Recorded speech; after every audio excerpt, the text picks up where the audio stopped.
Guys, Andrew Bobros here. We got two more restructure contracts this morning, and I want to talk about it. Khalil Mack, Joey Bosa. Let's get it.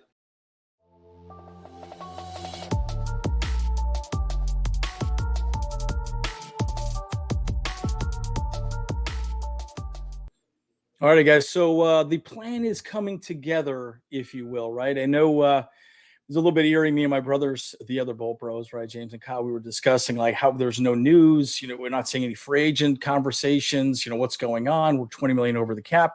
You saw all these videos. We had a lot of controversial chats on some of our videos, about Eckler and how are they going to get under the cap as well. Well, look, guys, in short, we're $20 million under the cap now.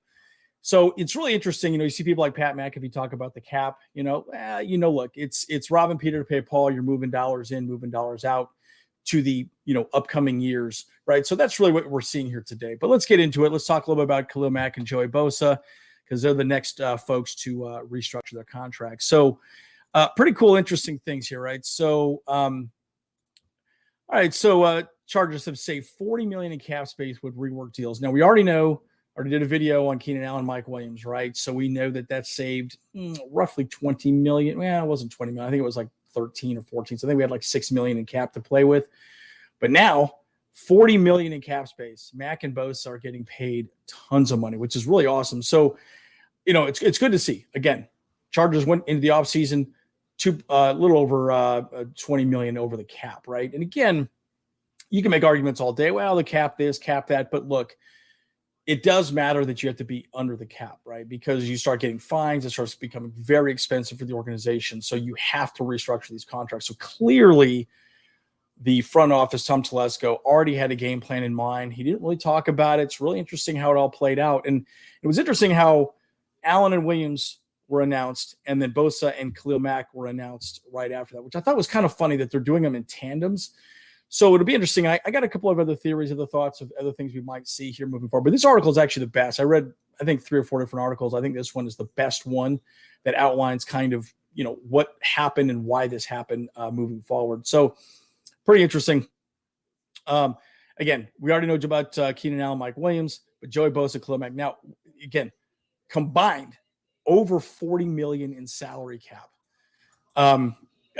We're completely salary cap compliant and in 19 million in cap space before Wednesday does. Now, again, where that's really interesting is one that should give us enough to sign the rookies that we're going to be getting into the draft, which is good. But it doesn't give us a lot of play money for free agency. So I still think there's a few things that are probably going to happen as well before free agency. But I think it's really an interesting discussion to have, right? But again, reworking the deals of Bosa and Mack created about 26 million. And Allen was about 14.3 million in cap space. So it's pretty interesting. And I think this part right here is pretty interesting right now. Nasir Adderley and Drew Tranquill, both whom are scheduled for agency, are probably not going to be retained by the Chargers. I can kind of understand why Drew Tranquill is probably going to ask for too much money. Nasir Adderley, I just think he did a good job, not a great job. I don't know that he specifically fits well within. And we also have JT Woods. Hopefully JT Woods could step up, off of his rookie contract from last season and really do what he needs to do in the safety role. So it'll be interesting to see how it plays out. Now, the one that I really care about is Trey Pipkins. Now, and I'll tell you, I really would rather have Drew Tranquill back as well, too. Flat out, guys. I want Drew Tranquill, but I don't know that we can afford him with only this much money in cap space left. You got to remember, we got to sign the rookies as well, too, right? And, it'd be really interesting to see, what we end up paying for some of those rookies. But again, Trey Pipkins to me is like a number one guy. It does look like Morgan Fox most likely is going to walk. He had a great season with us, so he'll probably go elsewhere. And I do think that we probably will re-sign Kyle Van Noy. And I believe Kyle Van Noy still is actually on our contract. So and we'll talk a little bit more about that later on. But I do think Kyle Van Noy will be back next week. He'll probably take over Drew Tranquill's role.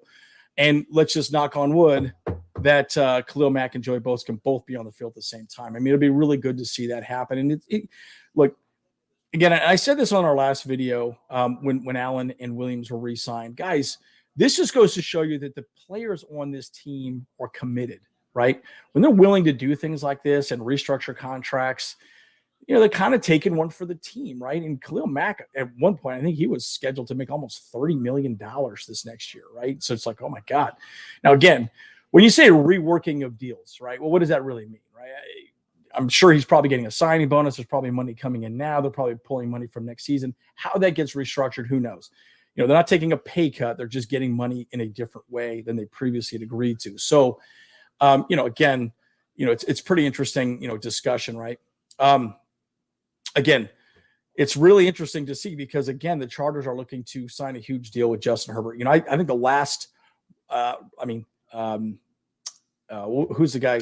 Danny Dimes, old Giants. He's getting $40 million a year, $40 million, and it's Danny Dimes. You're like, come on, man, he's not that good. But here's the thing: you got Justin Herbert.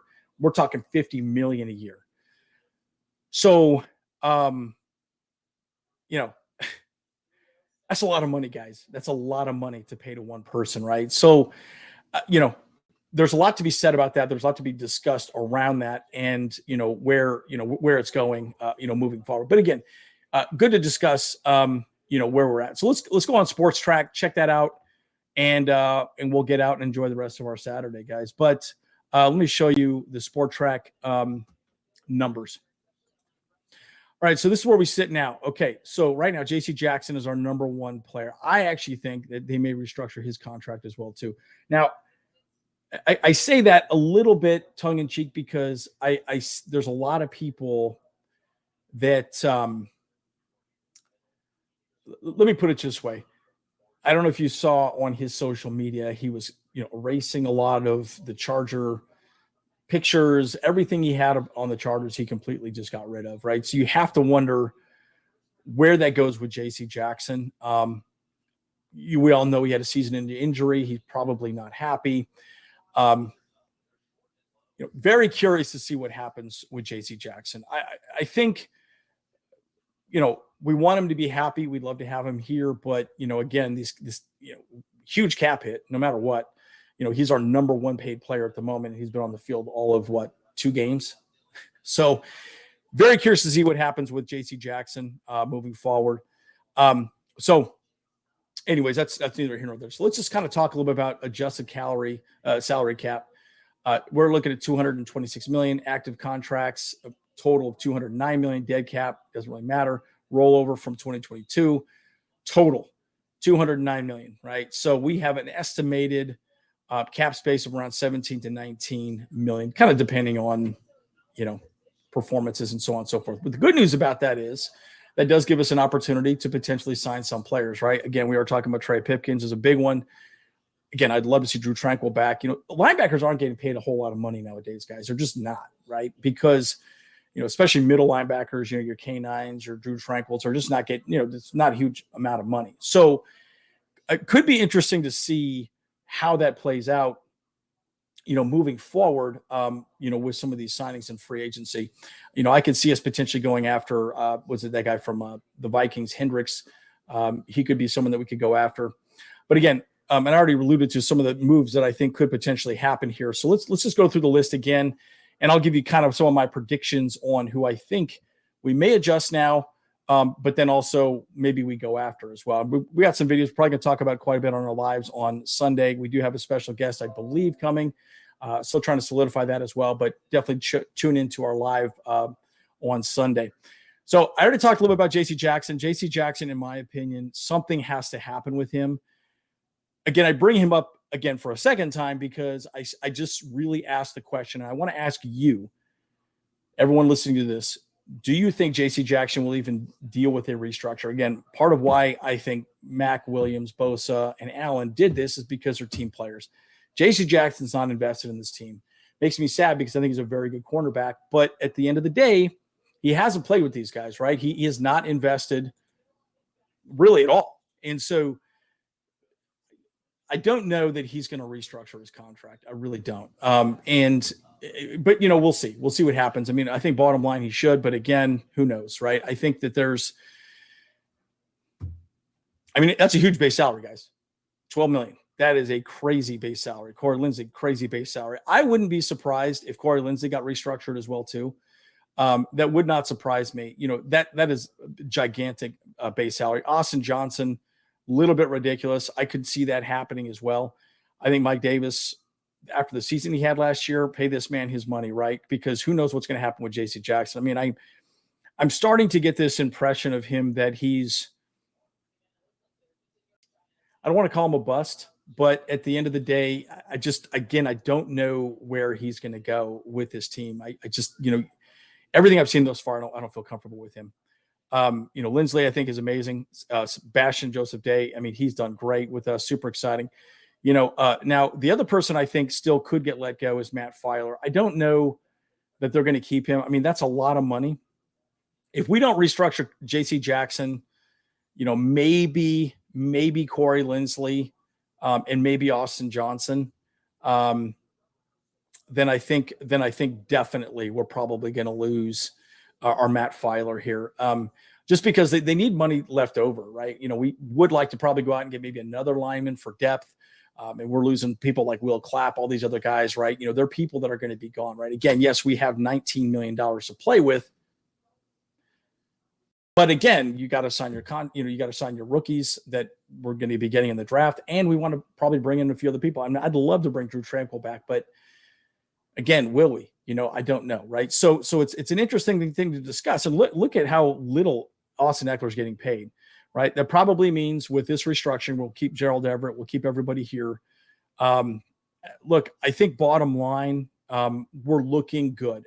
If we sat here right now, we may have one or two decent free agent signings that are probably worth mentioning. If we just stayed as it is today, nothing else changes. But we would basically be at 100% of the cap start day one of the season because, again, at that moment, that's where we're going to be. And then you got to ask yourself this question: can we pay, our boy Herbert, right? I mean, you got to wonder if that conversation is happening. I'm sure it's happening behind the scenes, agents and Telesco, yada, yada. But, it'll be very interesting to see how that all plays out. But again, so let me just wrap up. I guess my one or two predictions that I would say is the one I would say JC Jackson most likely will have a restructuring. Again, this will be a good tell on whether or not he's even invested in this team at all. If he's willing to do the restructure, then I think there's a lot to be said about that, right? So that's good. I think Corey Lindsey's probably next. I think he'll probably restructure because I promise you, Telesco could sit down with Corey Lindsey and say, look, if we can bring that down by a bit, I mean, it doesn't have to be a lot of money, maybe $4 million just off of his base salary, that would free up some money.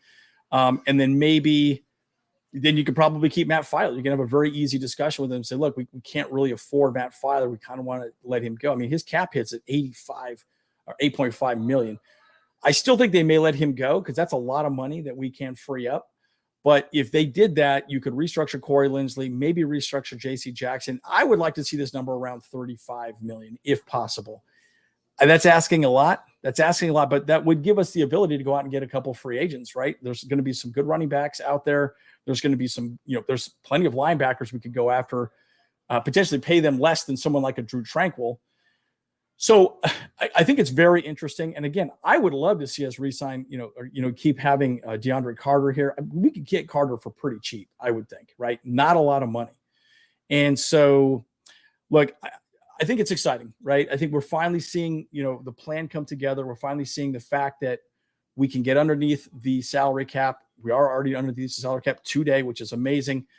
But a lot of good things are cooking. So, guys, what do you guys think? What do you think about the team? What do you think about the players? I mean, am I a little off by saying the players are invested, they're willing to do these, restructures?